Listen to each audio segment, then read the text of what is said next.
Okay, so tomorrow's meeting of the Lions and the Night of Sisterhood is at the Selhurst Railway Club.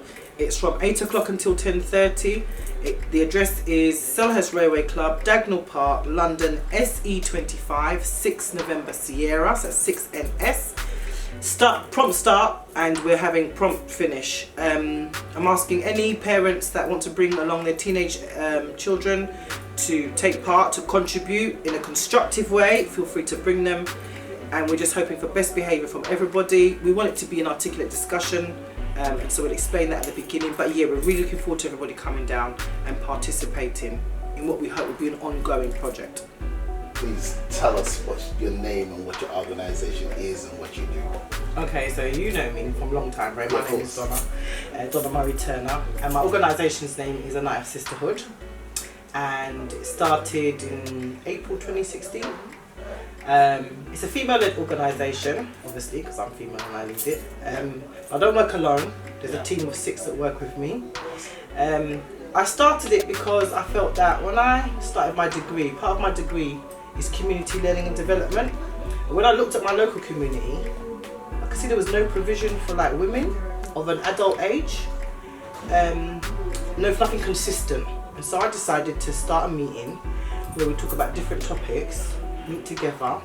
Our first one was in Winterbourne Youth Club in April 2016, and then every month since we've met at Selhurst Railway Club. We've covered all sorts of topics: domestic abuse, self-esteem, mental health issues, financial literacy, but we do it together because I feel that peer learning, like from one to another, is the best way to learn. Studies kind of back that up, but the sisters who come, they really enjoy it. So it's kicking, it really is, it's growing, it's moving on.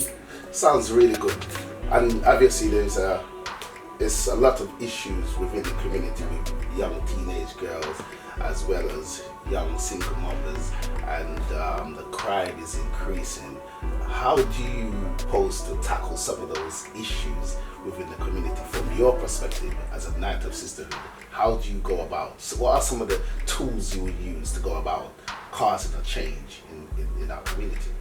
Well, from the get-go, some of the sisters that work with me, part of the team. So one's a safeguarding officer, one is a family recovery officer, one's a probation officer. So everybody brings something different to the table.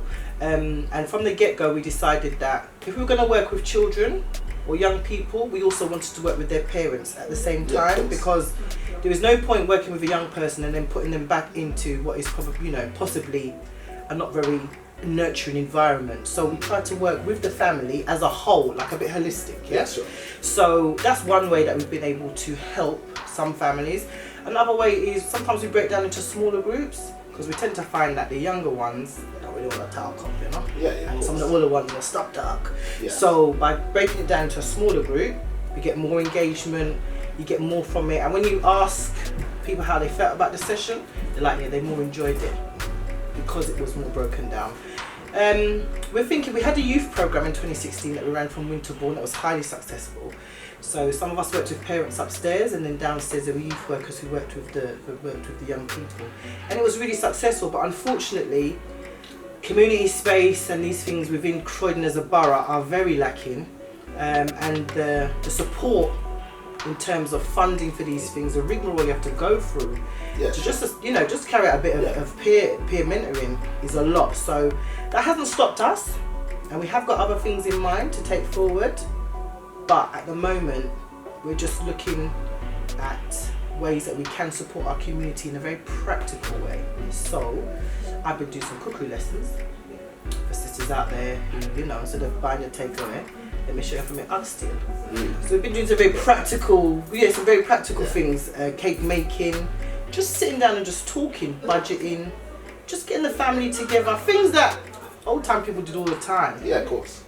These people have now turned into theory and write books about it. Yeah. Old school people like me, we're not for the team. So we're just bringing that back to the community, really. I mean, there is a blame culture that seems to be rampant within our community. Blaming the government, blaming the police, blaming social service, blaming the legal service, there's a lot of blame that our community seems to emphasize upon our problem. would you say that is fair to blame, or would you say that there's a different mindset that we need to have in how we view our problems?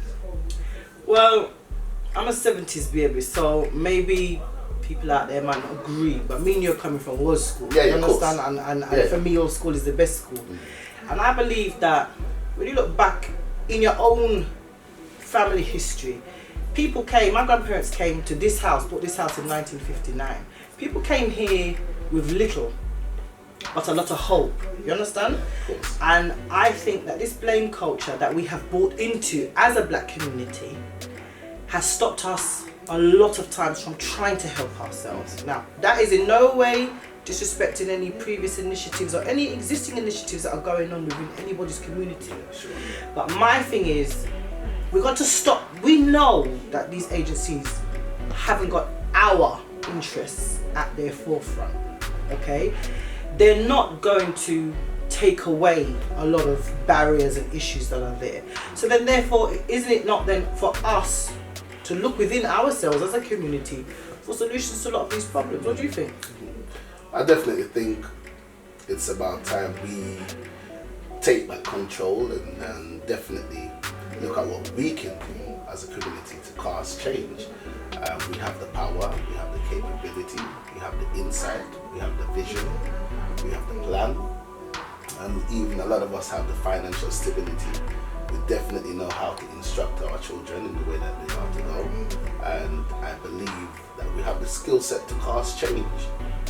I strongly believe that we need to take back some sort of control and deal with the issues at hand. When we look at the problem, yes, they have some outside influence. But I'm a strong believer of this, that nobody can come into your house and rule it if you don't let them in. It is for you to sort your issues and your problem out. I've been here long enough and I've seen where the issues has come about, and there's more issues and problems that's piling on our community. But I also see that no outside influence is going to fix it. We need to take control. We need to fix it. It's our issues. It's our problem. We've been told that many times, but I think it's time now that we talk and also have some action plan that will help to solve and make change. I couldn't agree with you more. I strongly believe that is some of the way forward. Take responsibility for our action, for our children, for ourselves, for our spouse, and the way we navigate our way through society. I strongly believe that. I know that there is stabbing and shooting and killing, and there is this ideology or this concept that because there's absent fathers, that seems to be the blame or one of the common denominator for why we see this rampant of violence in our community.